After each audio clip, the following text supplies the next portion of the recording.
पूर्ण परमात्मा पाप कर्म दंड को भी काट सकता है। अभी तक जिस भी संत व महापुरुष से मिले उन्होंने यही बताया कि पाप कर्म फल भोगने से ही समाप्त होगा। वो प्रभु कौन है जो पाप कर्म को काट देता है, वो काल के बंधन से छुड़वा देता है।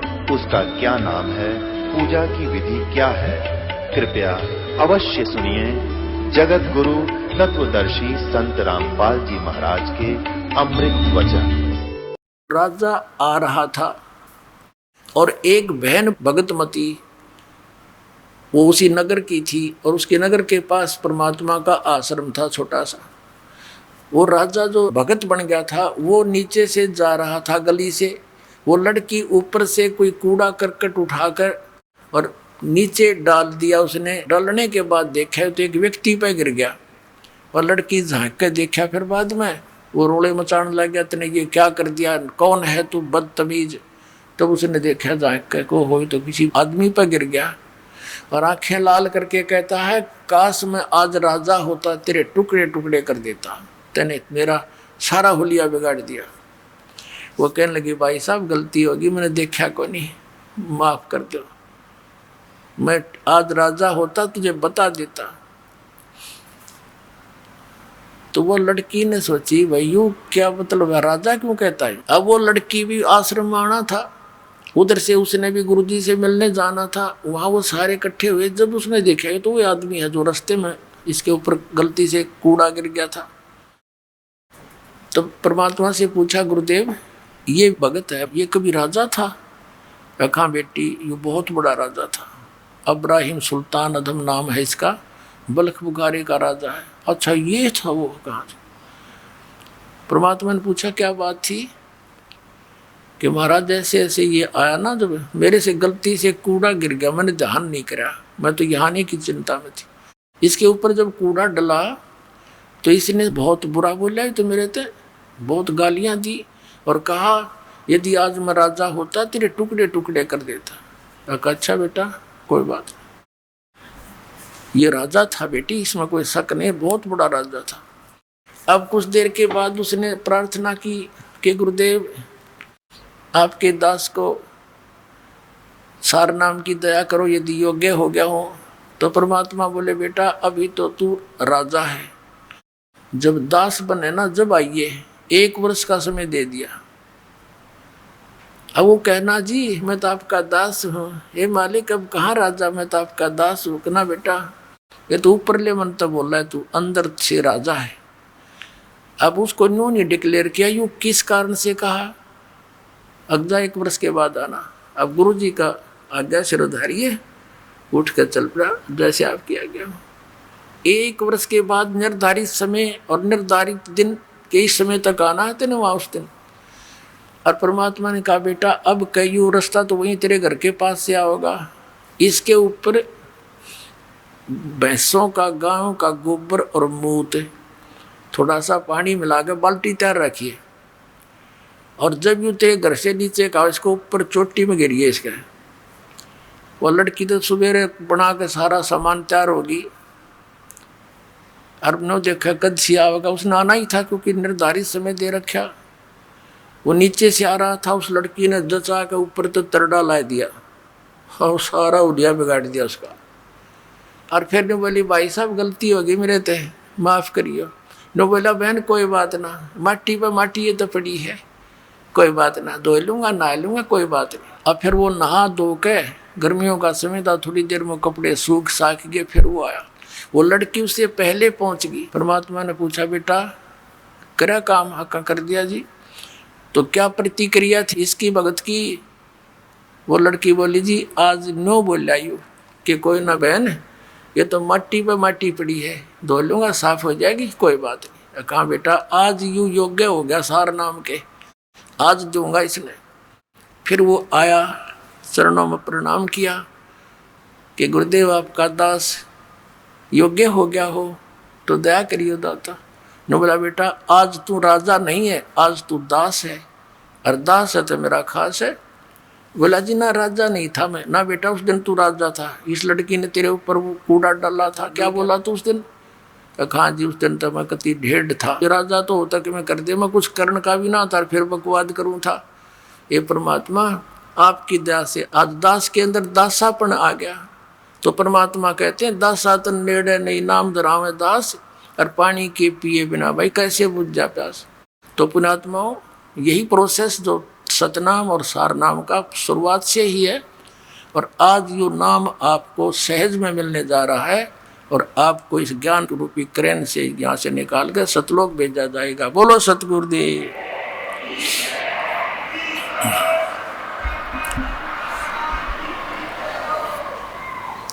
परम पिता परमात्मा पूर्ण ब्रह्म सर्व सृष्टि रचनहार कुल मालिक कबीर परमेश्वर जी की असीम कृपा से आप सर्व पुण्यात्मा सत्संग सुनने के लिए यहाँ पहुँचे। परमात्मा की असीम रजा जिस पुण्यात्मा पर होती है, वही परमात्मा के पाने के लिए प्रयत्नशील होता है। ये उसका दुर्भाग्य है कि उसको संत नहीं मिलते, लेकिन आत्मा परमात्मा के लिए रह नहीं सकती, क्योंकि ये उस सुख को छोड़कर यहाँ आ चुकी है जहाँ कभी कोई टेंशन नहीं होती थी, वहाँ जन्म मृत्यु नहीं होता था, वहाँ वृद्धावस्था नहीं थी, ना कोई रोग किसी प्रकार का शरीर में होता था। वहाँ ऐसी ही सृष्टि है जैसी यहाँ आप देख रहे हैं, लेकिन वहाँ ये पशु पक्षी नहीं है और मानव है। बाग बगीचे खूब बहुत सुंदर हैं, सदाबहार वृक्ष हैं। पुण्यात्माओं, उस सुख की खोज हम यहाँ कर रहे हैं,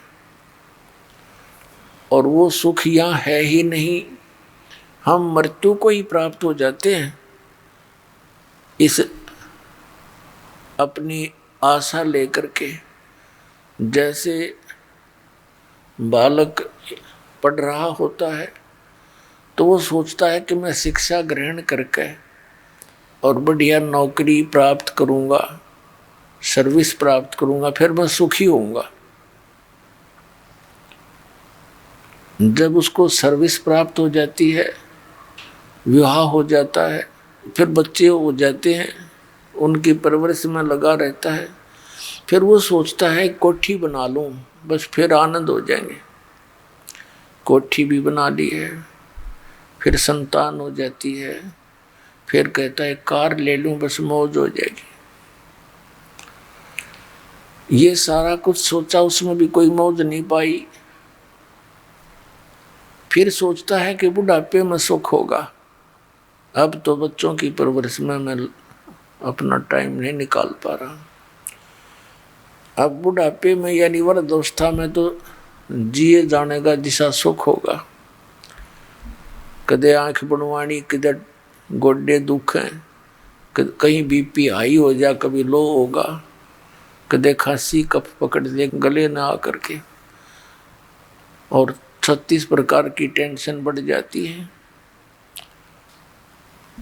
तो पुण्यात्माओं, जिस वस्तु से सुख होना है वो परमात्मा की भक्ति है, साधना है। उस सत्य भक्ति से यहाँ भी सुख होगा, और जब संसार छोड़कर चलेंगे, हम एक वायुयान में बैठकर जाएंगे। आए हैं सो जाएंगे, राजा रंग फकीर, एक सिंहासन चढ़ कर जा एक बंधे जात जंजीर।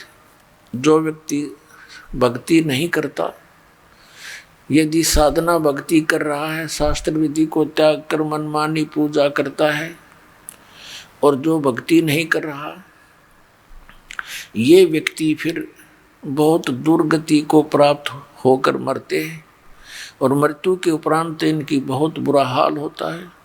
यम के दूत इनको पकड़ कर ले जाते हैं, बांध कर रस्सियों से, जंजीरों से, और धर्मराज के पास जाकर खड़ा कर देते हैं।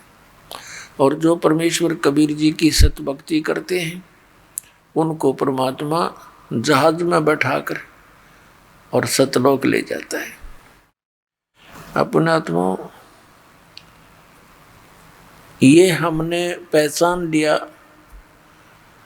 इतने प्रमाण देख करके कि परमात्मा कौन है, कैसा है, ये हमारे सदग्रंथों ने भी प्रमाण कर दिया और साथ में उन महापुरुषों ने भी प्रमाणित कर दिया जिनको भगवान प्राप्त हुए। अब जैसे अभी तक परमात्मा के विषय में निराकार ही एक लोकवेद बना हुआ था कि परमात्मा निराकार है, तो ये केवल दंत कथा थी, यथार्थता नहीं थी। आज पुण्यात्मा परमात्मा की कितनी रजा आपके ऊपर है। इस कलयुग के अंदर ये वो समय है, ये कलयुग का वो स्वर्ण युग है, भक्ति युग है।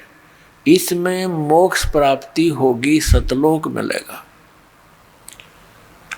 और आपका जन्म मनुष्य का, और मनुष्य जन्म पाकर के फिर आपको ये स्थान मिल गया जहाँ से मोक्ष होगा, तो धन है आपके माता पिता जिससे जन्म हुआ। आप कितने पुण्यकर्मी प्राणी हो। लाल की कीमत को लाल नहीं जानता, जौहरी को ज्ञान होता है। ये दास जौहरी है, आप उस परमात्मा के लाल हो जिनके विषय में परमात्मा ने कहा गोता मारूं स्वर्ग में और जा बैठूं पैताल, कह कबीर ढूंढता फिरूं अपने हीरे मोती लाल। अब परमात्मा ने आपको शिक्षा दी पूरे विश्व को, और अब उसका तरीका, पहले तो स्वयं आते थे, प्रगट होते थे जगह, एक एक दिन में हजार हजार जगह प्रगट हो करके और अपने बच्चों को तत्व ज्ञान सुनाया करते थे।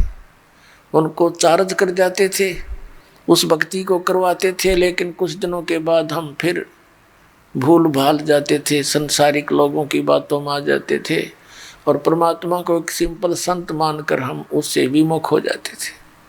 लेकिन वो दयालु चाहते थे कि इस भक्ति युग तक इनके अंदर भगवान की आस्था बनी रहे और इनके मनुष्य जीवन होते रहें, इनके अंदर परमात्मा की चाह बनी रहेगी। जैसा कि आज सत्संग में आपने सुना, सुबह के सत्संग में, कि दो प्रकार से मानव शरीर प्राप्त होता है। एक तो टर्न वाइज मिलता है, 84 लाख योनियों के भोगने के उपरांत एक मानव शरीर मिलता ही मिलता है। यदि उस मानव शरीर में उसको परम संत नहीं मिलते, भक्ति प्रारंभ नहीं होती, तो फिर 184 योनियों का चक्कर उसका फिर शुरू हो जाता है। और दूसरा वो उनको मिलता है जो पहले जन्म में मनुष्य थे, उससे पहले में भी हो सकता वो मनुष्य हो। तो जो ऐसे मनुष्य जीवन से तुरंत मानव शरीर प्राप्त हैं, वो भक्ति में तुरंत लग जाते हैं। उनको चाहे कोई नकली गुरु मिलो, चाहे असली या कोई परंपरागत साधना हो, वो रह नहीं सकते भक्ति में। तो वो परमात्मा ने पहले हमारे साथ ऐसी लीला कर रखी है। जैसे आज से 600 वर्ष पहले मालिक जब आए थे, सन 1398 से 1518 तक, सन 120 वर्ष रहे थे और हमें तत्व ज्ञान सुना कर, मंत्र दे करके और हमें चार्ज करके, लेकिन हमने उनको भगवान नहीं माना। क्यों नहीं माना? क्योंकि हम अशिक्षित थे और हमारे धर्मगुरु ये चतुर थे, ये अज्ञानी थे, इनको तत्व ज्ञान नहीं था, इनको सदग्रंथों का भी ज्ञान नहीं था।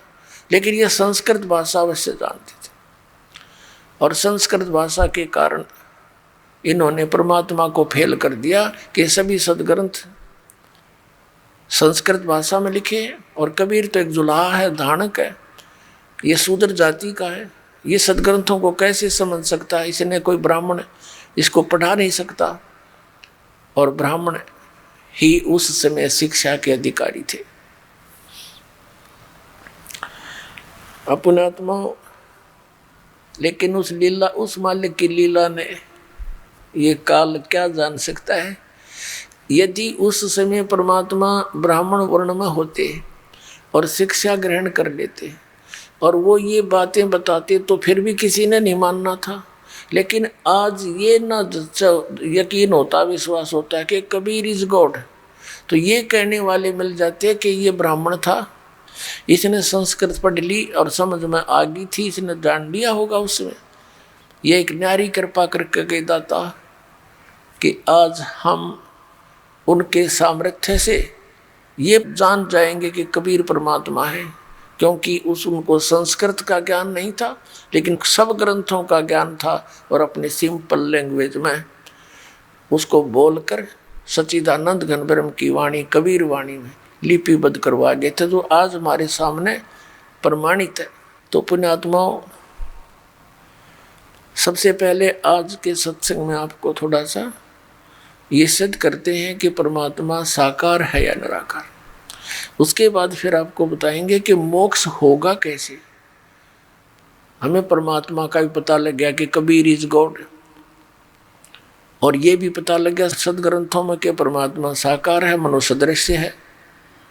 लेकिन वो मिले कैसे, उसकी प्राप्ति कैसे हो, उस लोक में कैसे जाया जा सके जहाँ जाने के बाद साधक फिर जन्म मृत्यु में कभी नहीं आता, वह परम शांति को प्राप्त होता है। आज का सत्संग ये दो टॉपिक आपको दिखाएंगे, सुनाएंगे, प्रमाण देंगे। पुण्यात्मा देखो परमात्मा की रजा आपके ऊपर कैसी है। थोड़ी सी गर्मी होती है, परमात्मा बच्चा अपनी प्यारी आत्माओं के अमृत बरसा देते हैं, ठंड सी कर देते हैं कि ताकि ये बच्चे परमात्मा की मेरी महिमा को सुन लें। यदि अच्छी ठंड कर दी तो तुम सारे लटके लेने लग जाओगे, न पड़े बैठे बैठे सोओगे। तो जितनी आवश्यकता है उतना ही अपने बच्चों को डोज देंगे। और पुण्यात्माओं, जिसमें पूरा विश्व इस सत भक्ति को स्वीकार करके और अपने अपने घरों में ये पांचों यज्ञ किया करेगा, फिर देखना सतयुग में ऐसा होता था, इतने पुण्यकर्मी प्राणी होते थे, यदि कोई 10 व्यक्ति बैठकर और चर्चा कर देते थे कि भगवान वर्षा नहीं हुई, आपके बच्चे दुखी हो गए, उसी समय परमात्मा वर्षा कर देते थे। यानी कोई अभाव सतयुग में नहीं होता था। पिता से पहले पुत्र नहीं मरता था, स्त्री विधवा नहीं होती थी। अब पुण्यात्माओं, जब हमारे कर्म सुधर जाएंगे और जो हम कर्म कर रहे हैं सत भक्ति ये पूरा विश्व करेगा, तो सब वही सतयुग जैसा ही एक बार फिर से वातावरण होगा। ये तो भगवान ने बोल ही रखा है, तो होगा ही होगा, इसमें को रोक के नहीं सकता। तो ये तरीका अब स्टार्ट हो गया, इसकी प्रारंभ हो गया है। अब सतयुग आने का इस ज्ञान से बात बनेगी। हाहाकार मची हुई है, भाई बहन का प्यार रहा ना माया माया दिखे हैं, सारा दिन दौड़ दौड़ में जीवन जाता है। 2 लड़कियां विवाह योग्य होगी, माता पिता की नींद हराम हो जाती है और उधर से रिश्तेदारों तक दुखी परेशानियां पैदा हो जाती हैं। तो एक ऐसा सिस्टम बनाया जाएगा, ये पुरानी परंपराओं को सेट किया जाएगा।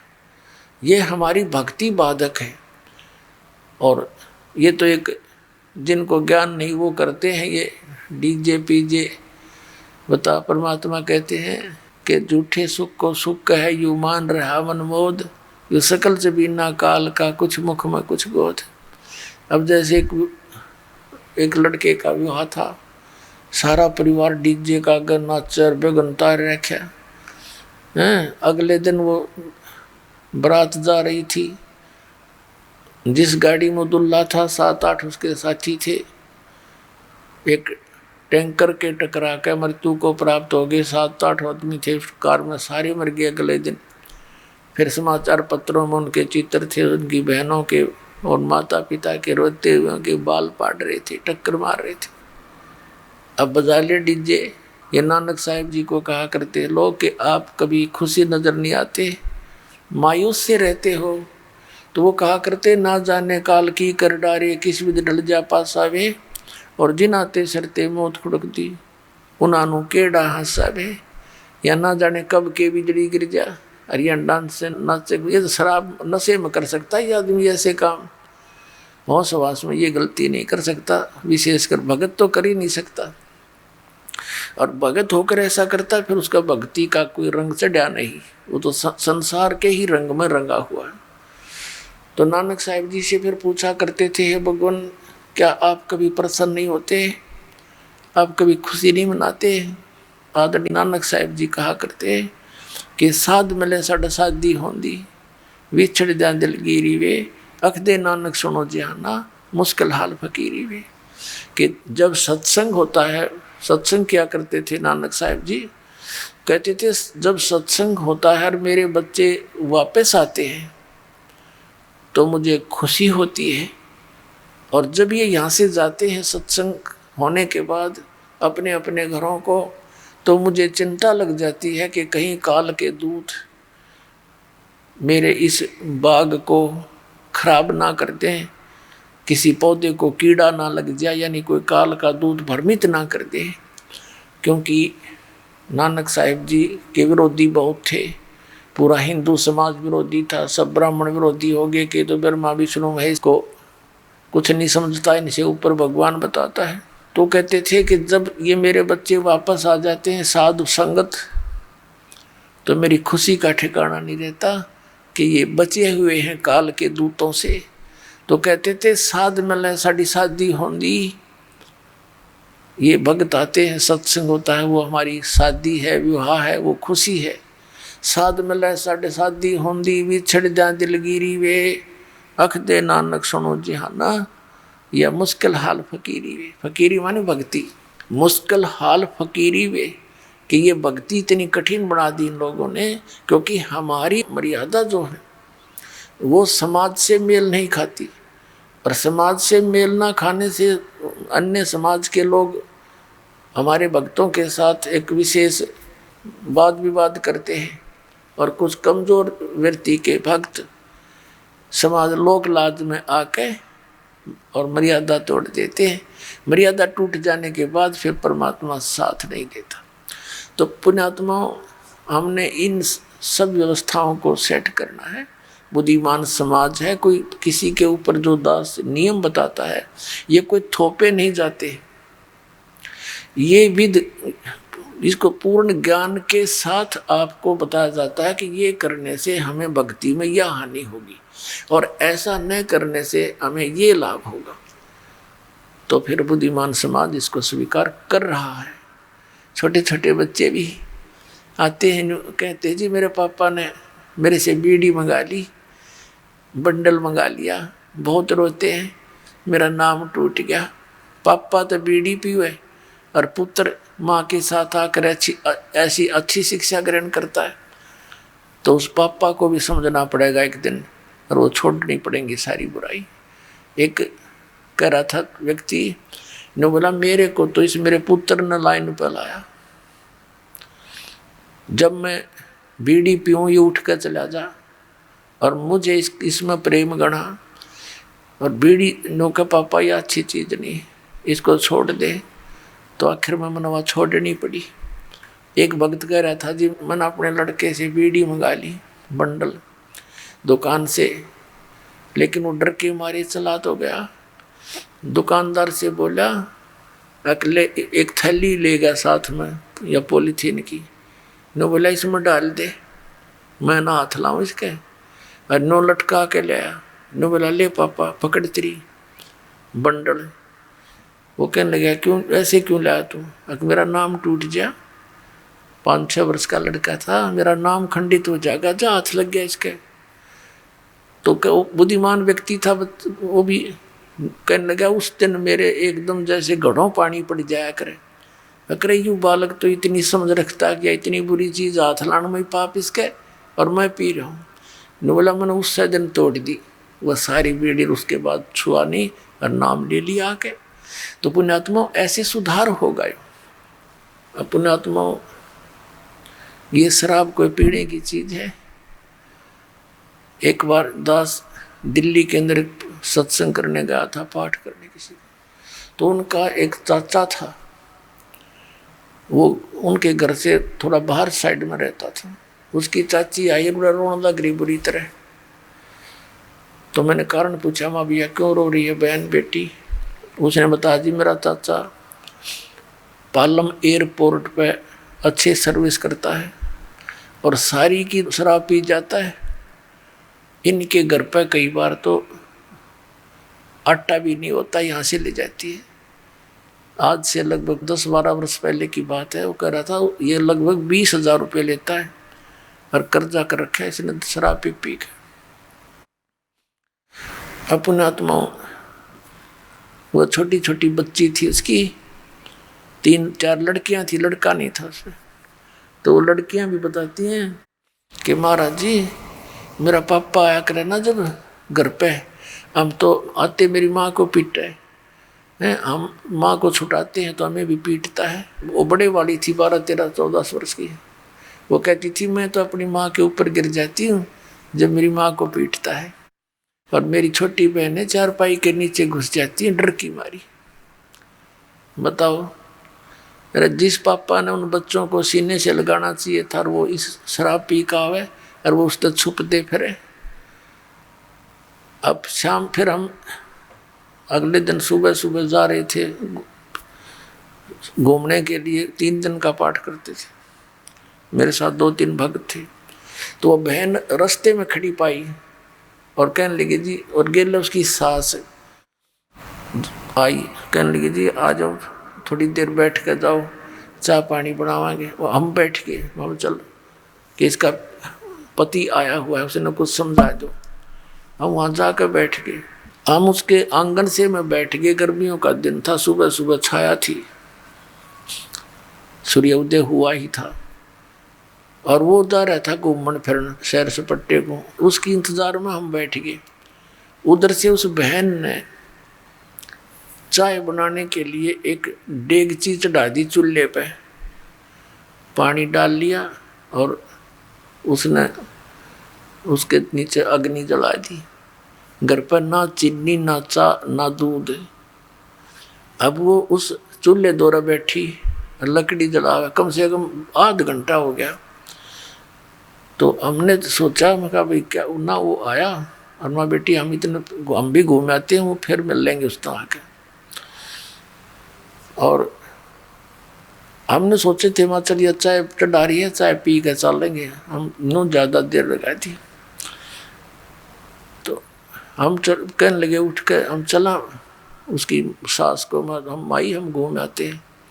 तो उसकी माई बोली बेटी चाय लाओ ना, महाराज जी जाओ हैं। वो रोने लगी बैठ के। शर्मा दी ने पतीला भी चढ़ा दिया, डेगची चढ़ा दी, दोपहर नौकर ने भाई कोशिश की तो नो बोली जी ना चीनी ना दूध ना चाय की पत्ती। तो हम उठ कर चले, माँ बेटी तेरी हमने पिए ली, नो सोच ले जब तेरी भावना ऐसी है। फिर उसको समझाया काफ़ी, मारा निकम्मे एक बात बता, तेने सामने बच्चों के लिए लेकर आना चाहिए कुछ फल फ्रूट, इतनी बढ़िया नौकरी तू करता है और तेरे बच्चे तुझे देख कर ऐसे छुप जाते हैं। तो वो बिना पिए था तो उसने सारी बात मान ली, आगे समझ में सच। तो उसने 2 दिन छुट्टी ले ली, सत्संग सुना, पुण्यात्माओं उसने उपदेश ले लिया। फिर तनख्वाह ठीक थी, 3रे महीने मोटरसाइकिल कढ़ा ली, स्कूटर, बच्चा ने बढ़िया कपड़े लाया और ठीक ठाक घर की सेटिंग कर ली। तो ऐसे इस ज्ञान से धीरे धीरे सुधार होगा, क्योंकि हमारे आसपास बुराई घनी फैल गई। तो जो ना बुराई करना चाहते बच्चे वो बुराई में अग्रसर हो गए। और जब ये सच्चा ज्ञान और इस प्रकार का माहौल बढ़ेगा तो जो बुराई कर रहे हैं वो भी छोड़ देंगे, इन्हें उनको छोड़नी पड़ेगी। या कोई कर्ण का काम है, नाश करण का, इज्जत नहीं, गली में पड़ा पड़ा कुत्ते मुत्ता उसके मुंह पे, ऐसा बुरा हाल। तो इस प्रकार ये ज्ञान सुधार में होगा। तो अब हमने सबसे पहले आपको दिखाते हैं कि परमात्मा कैसा है, फिर आज बताएंगे आपको वो कैसे मिलता है। अब सबसे पहले आपको अब देखिएगा,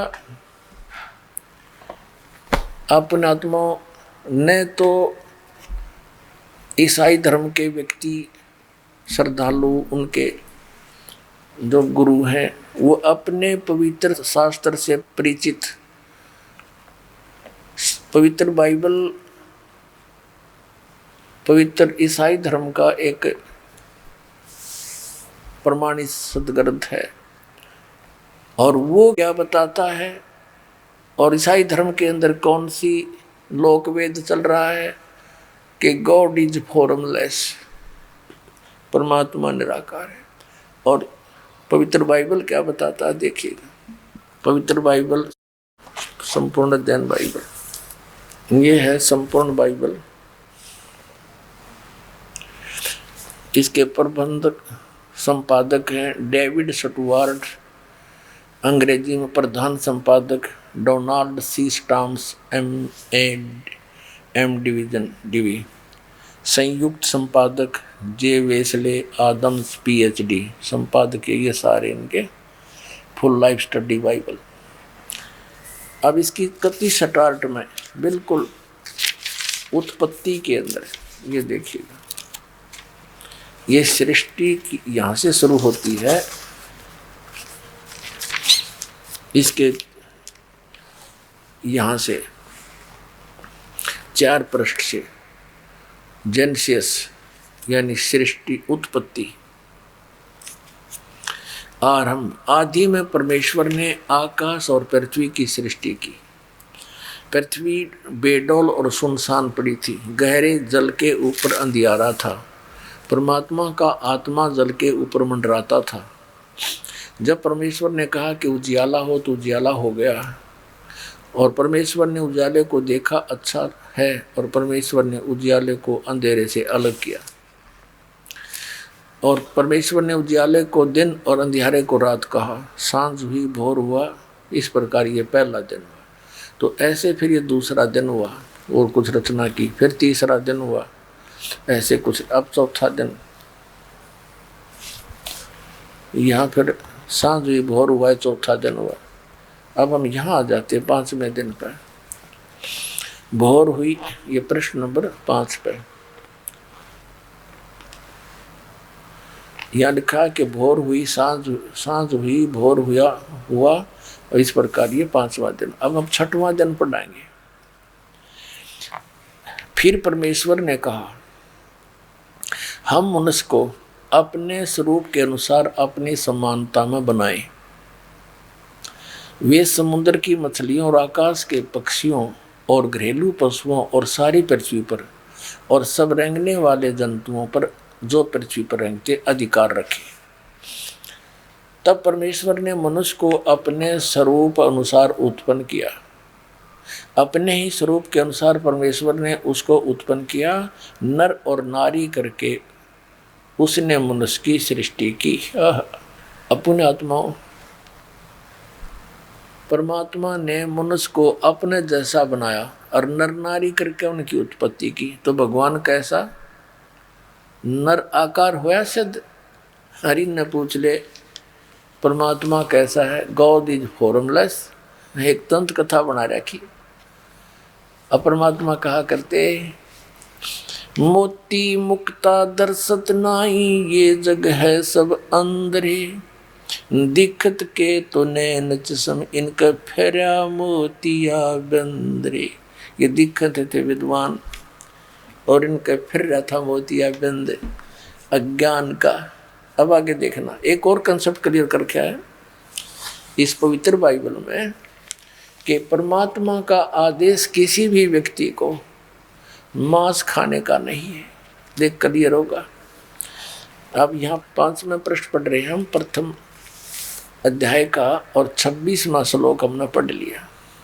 26 में फिर परमेश्वर ने कहा, हम मनुष्य को अपने स्वरूप के अनुसार अपनी समानता में बनाएं। तब परमेश्वर ने मनुष्य को अपने स्वरूप के अनुसार उत्पन्न किया। अपने स्वरूप के अनुसार परमेश्वर ने उसको उत्पन्न किया, नर और नारी करके उसकी सृष्टि की। अब आगे देखो, परमेश्वर ने उनसे कहा, सुनो, जितने बीज वाले छोटे छोटे पेड़ सारी पृथ्वी के ऊपर हैं और जितने वृक्षों में बीज वाले फल हैं, वे सब मैंने तुमको दिए हैं, वे तुम्हारे भोजन के लिए। छोटे छोटे बीज वाले पेड़ कौन से हैं? ये बाजरा, ज्वार, मकई हैं, गेहूँ, चने, और बाकी ये फल फ्रूट, पेड़ पौधे। कहते केवल ये खाने का आदेश है, मांस खाने का नहीं तुम्हारे को। अब आगे देखो, ये तुम्हारे भोजन के लिए। और जितने पृथ्वी के पशु और आकाश के पक्षी और पृथ्वी पर रेंगने वाले जंतु हैं, जिनमें जीवन का प्राण है, उन सब के खाने के लिए मैंने सब हरे हरे छोटे पेड़ दिए हैं। और वैसा ही हो गया। तब परमेश्वर ने जो कुछ बनाया था सब, अब देखो इन किसी को भी मांस खाने का नहीं है अधिकार, पशु पक्षियों को भी। तब परमेश्वर ने जो कुछ भी बनाया था देखा, सबको देखा तो क्या देखा? बहुत अच्छा है। सांझ हुई, भोर हुई, फिर यूँ इस प्रकार 6वां दिन हो गया। तो इस प्रकार यूँ आकाश और पृथ्वी और उसकी सारी सेना का बनाना समाप्त हुआ। फिर परमेश्वर ने अपना काम जिसे वह करता था 7वें दिन समाप्त किया, और उसने अपने किए हुए काम से 7वें दिन विश्राम किया। और परमेश्वर ने 7वें दिन को आशीष दी और पवित्र ठहराया, क्योंकि उसमें उसने सृष्टि की रचना करके सारे काम से विश्राम लिया।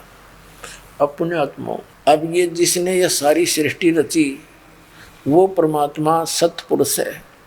उसने ये सारी सृष्टि रच कर फिर काल को हैंडओवर कर दी इस ज्योत निरंजन के। फिर इसने आगे अपने पुत्रों को के द्वारा इसकी सारी व्यवस्था बनवाई। इसके लिए वैसे तो लंबा चैप्टर है इसमें, लेकिन हम अधिक ना जाएंगे गहराई में क्योंकि समय थोड़ा है। तो हमने ये सिद्ध हो गया कि परमात्मा ने एक तो मांस खाने का आदेश नहीं दिया और मनुष्य को अपने जैसा बनाया, तो परमात्मा भी मनुष्य जैसा ही है। यानी 6 दिन में सृष्टि रची और 7वां दिन विश्राम लिया। पवित्र बाइबल ने सिद्ध कर दिया कि God is in man form, परमात्मा मनुष्य सदृश है। उसकी स्वरूप की स्थिति तो कबीर परमेश्वर ने अपनी बताई रखी है कि वहाँ जीव आत्मा जाती है, हंस आत्मा, उसका तो इतना नूर होता है, इतना तेज होता है शरीर का, 16 सूर्य जितना प्रकाश ओनली पूरी बॉडी का, और नर मनुष्य जैसा ही है। और परमात्मा का एक रोमकूप में समझो, बाल में रोमकूप समझो, करोड़ सूर्य मिला दे, करोड़ चंद्रमा, इतनी एक रोमकूप की शोभा है परमात्मा की, वो इतने समर्थ हैं। तो जीव और ब्रह्म एक नहीं हो सकता। जीव तो अलग है, जैसे आत्मा और परमात्मा ये कभी एक कैसे हो सकते?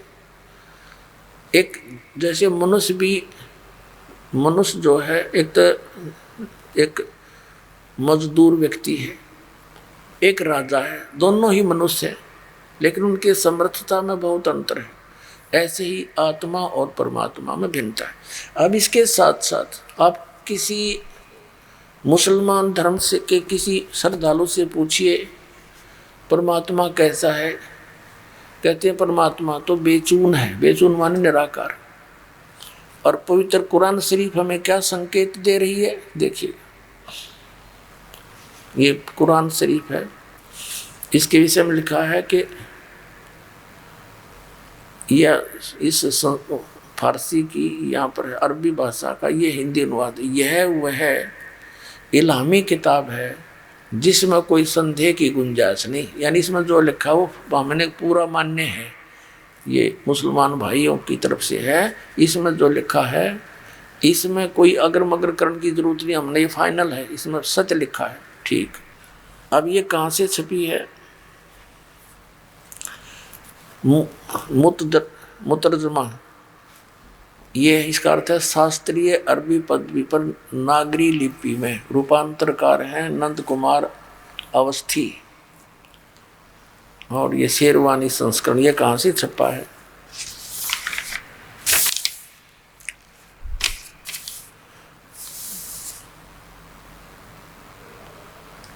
ये कुरान शरीफ शेरवानी संस्करण, प्रकाशक हैं लखनऊ किताब घर, मौसम बाग, सीतापुर रोड, लखनऊ। अब हम इसके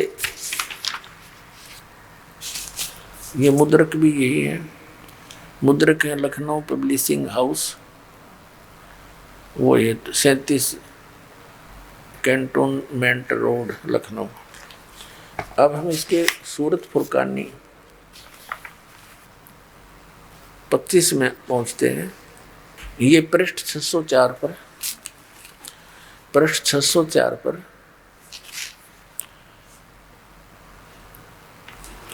और ये कुरान शरीफ सूरतुल फुरकानी, ये सूरत फुरकानी 25 इसका।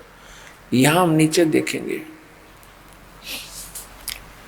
ये 52 नंबर आयत, इसमें लिखा है, ये तो अरबी भाषा को एज इट इज देवनागरी लिपि में लिखा है, जैसे रोमन भाषा में अंग्रेजी में लिखा करें हिंदी को, ये ऐसे लिखा है, फला तुतियल काफिरन व जाहिदों बिही जिहादन कबीरन।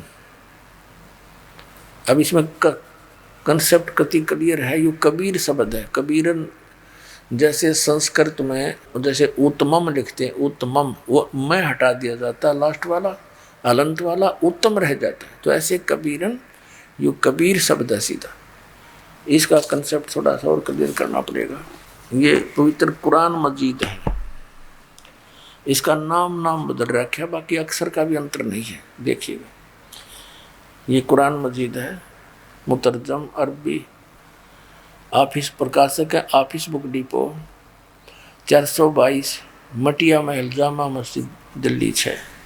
हिंदी मुतरजम माँ और बिन मतन तजुर्मा यानी अनुवाद मौलाना फतेह मोहम्मद खान साहिब जालंधरी, तसही मौलाना अब्दुल मजीद सरवर साहिब, प्रकाशक Farid book depot private limited, नई दिल्ली इतने से। मुद्रक है मोहम्मद, प्रस्तुत करता है मोहम्मद नासिर खान। ये सारी डिटेल दी है इनकी प्रकाशक की। अब इसको दिखाते हैं थोड़ा सा, सिर्फ एक लाइन दिखाएंगे इसकी। ये है, इसमें पृष्ठ नंबर 576 है और वही कुरान मजीद है, कुरान शरीफ को चाहे मजीद। ये सूरत फुरकानी, सूरतुल फुरकानी 25, इसके उसी तरह नीचे ये तो एजडिज पूरी उर्दू में, अरबी भाषा को उर्दू भाषा में लिखा है और इससे फिर हिंदी में लिखा है, फला तुतियल काफिरन ने जाहिदुम बिही जिहादन कबीरा। अब कबीरा लिखो चाहे कबीरन लिखो, इसका अर्थ कबीर है, सीधी सी बात है, ये कबीर है ये शब्द। अब हम फिर से उसी कुरान शरीफ, पवित्र कुरान शरीफ को प्रमाण में लेते हैं। ये हमने कुरान मजीद रख दी, उससे सिर्फ ये देखना था। अब हम फिर आगे उसी 604 पृष्ठ पे कुरान शरीफ के सूरत फुरकानी 25 के और पृष्ठ नंबर, ये इसमें उर्दू है वही, और इसको फिर पहले अरबी भाषा को हिंदी में लिखा है और फिर इसका अनुवाद हिंदी में किया है, वो अलग दिखाएंगे। ये है फला तुतियल काफिरन व जाहिदों बिही जिहादन कबीरन। इन्होंने यहाँ क्या किया, इसका अनुवाद यहाँ लिखा है हिंदी में। ये 52वीं आयत है, 51वीं यहाँ समाप्त होगी। तो ए पैगंबर, तुम काफिरों का कहा न मानना और इस कुरान शरीफ की दलीलों से उनका सामना बड़े जोर से करो। इन्होंने कबीर का अर्थ बड़ा कर दिया। अब इसका क्या अर्थ है ये दास बताएगा। हजरत मोहम्मद जी को जिस अल्लाह ने, गॉड ने, खुदा ने ज्ञान दिया, वो अल्लाह मुसलमान धर्म का अल्लाह है, यानी हजरत मोहम्मद जी का वो खुदा है।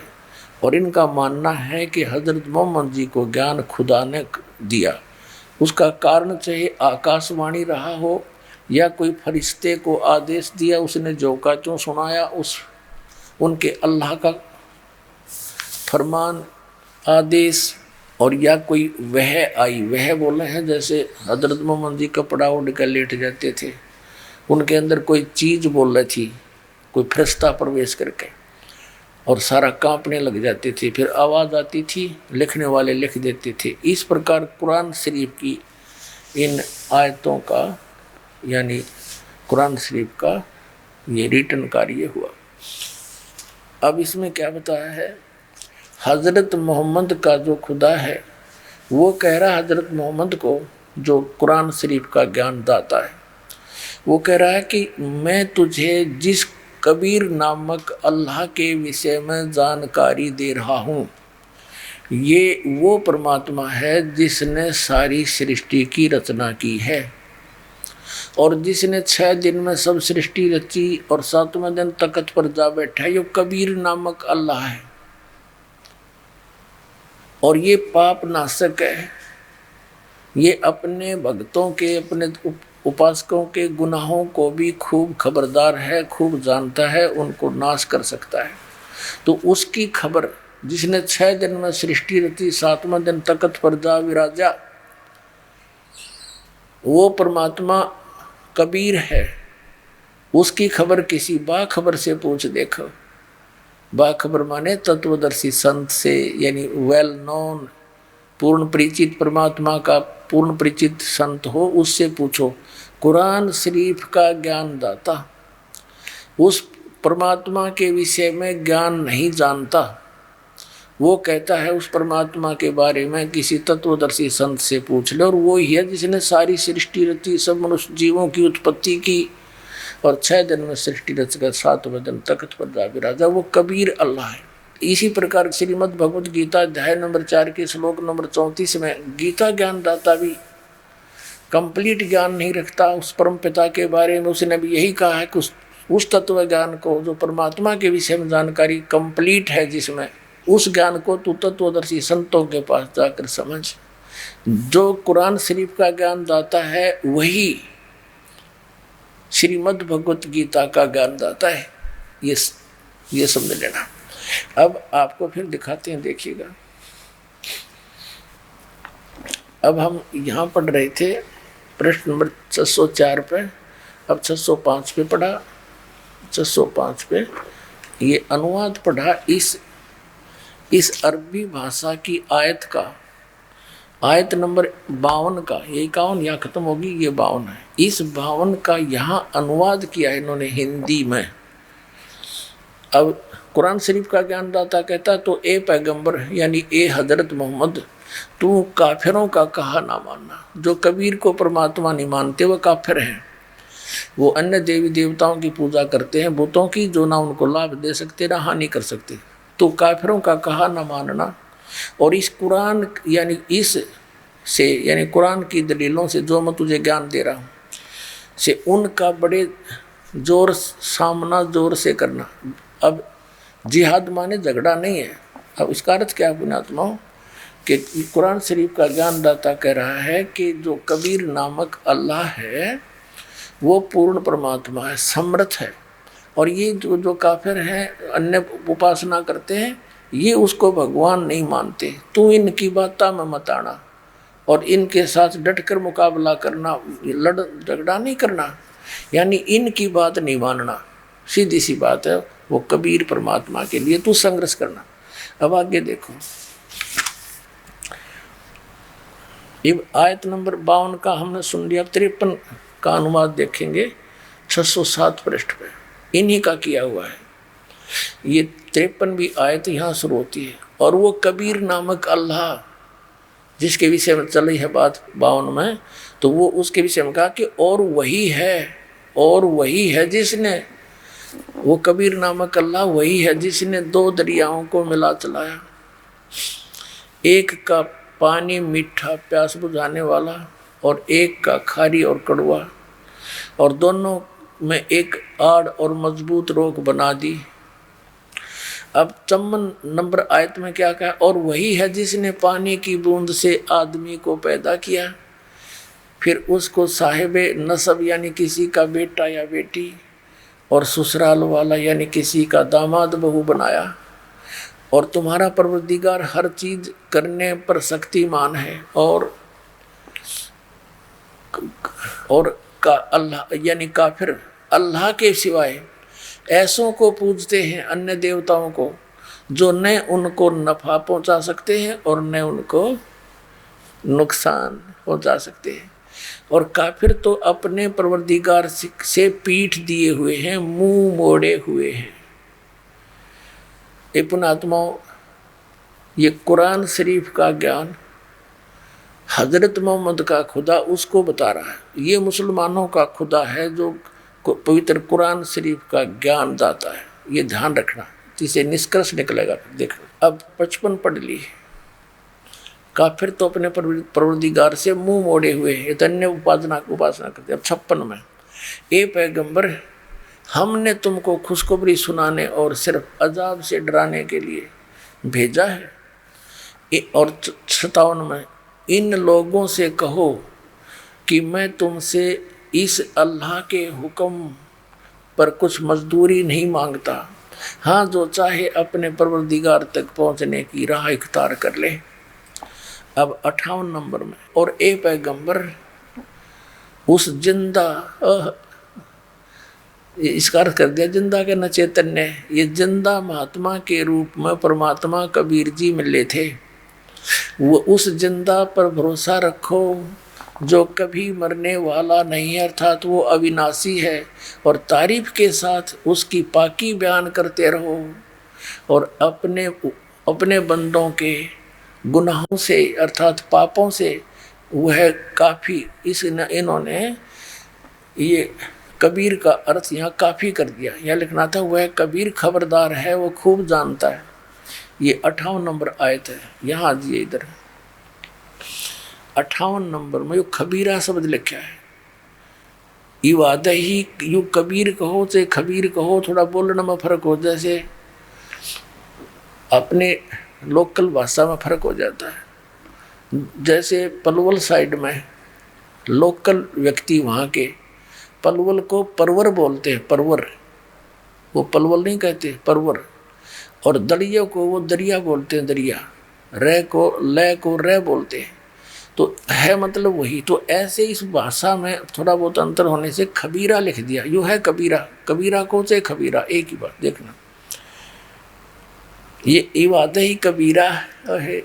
ये क्या लिखा है कि वा कफा बिही बिजुनुबी इवादा ही खबीरा। इवादा ही माने पूजा के योग्य, पूजा करण जोगा, भक्ति करण जोगा, तो वो कबीर है।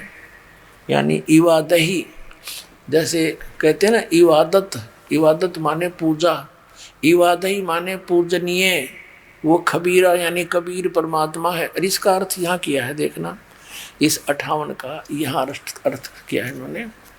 ये 58वां है यहाँ से।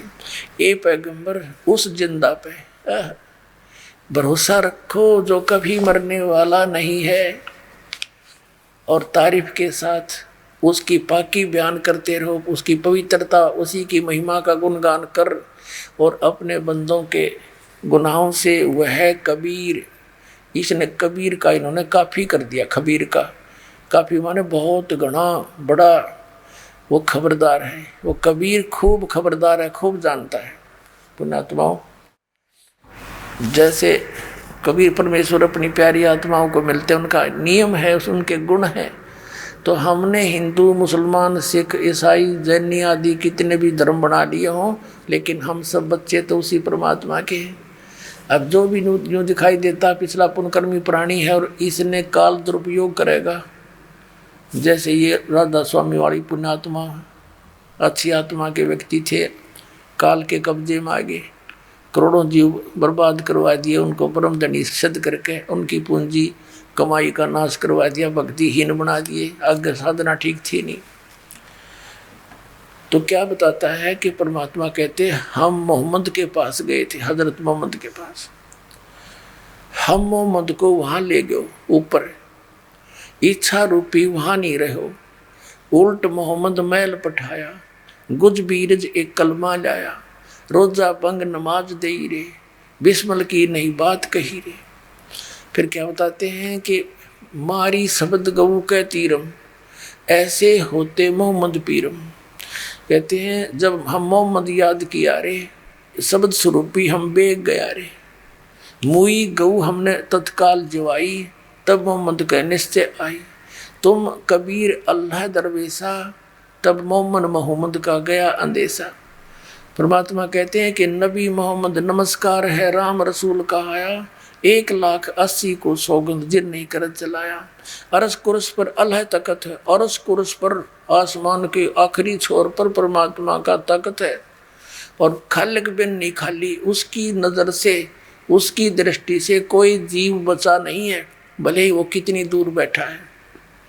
अरस कुरस पर अल्लाह तकत है, खालिक बिन नहीं खाली, और वह पैगंबर पाक पुरुष थे साहिब के अब्दाली हजरत मोहम्मद। और उसके 1,80,000 मुसलमान बने थे, कति सही खरे मुसलमान। वो शराब मांस तम्बाकू कभी छूते नहीं थे, ब्याज तक लेना भी अलाउड नहीं था। हजरत मोहम्मद के नियमों को पढ़कर देखो तो क्या वो मांस खाते थे? ये तो बाद माँ के बिजली गिरा, ये जीव के चठोरा ने काम बिगाड़ा।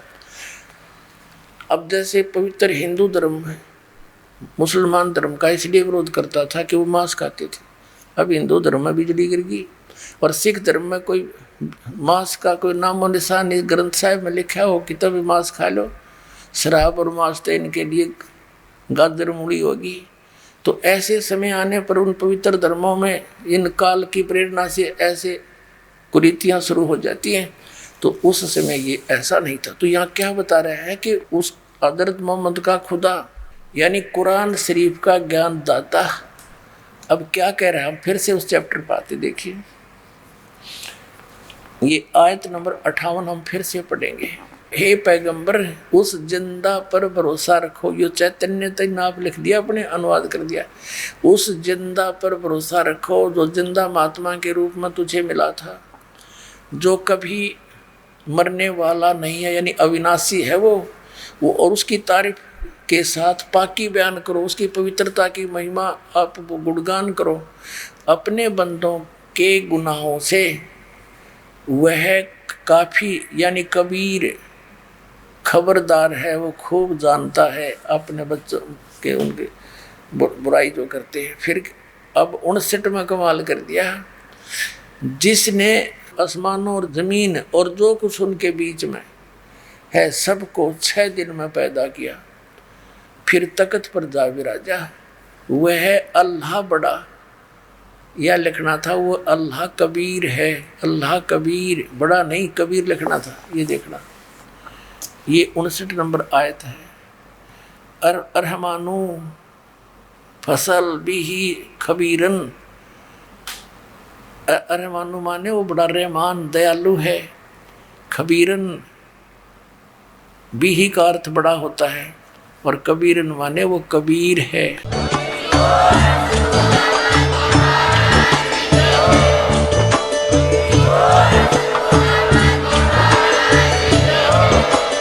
आप सुन रहे थे जगत गुरु तत्वदर्शी संत रामपाल जी महाराज जी के मंगल प्रवचन। अधिक जानकारी के लिए विजिट कीजिए हमारी वेबसाइट www.jagatgururampalji.org। संत रामपाल जी महाराज जी के शुभ आशीर्वाद से पूरे विश्व भर में 500 से भी ज्यादा नाम दीक्षा केंद्र हैं, जिन पर संत रामपाल जी महाराज जी द्वारा ऑनलाइन निशुल्क नाम दीक्षा दी जा रही है। अपने नजदीकी नाम दीक्षा केंद्र का पता करने के लिए संपर्क करें 8222880541।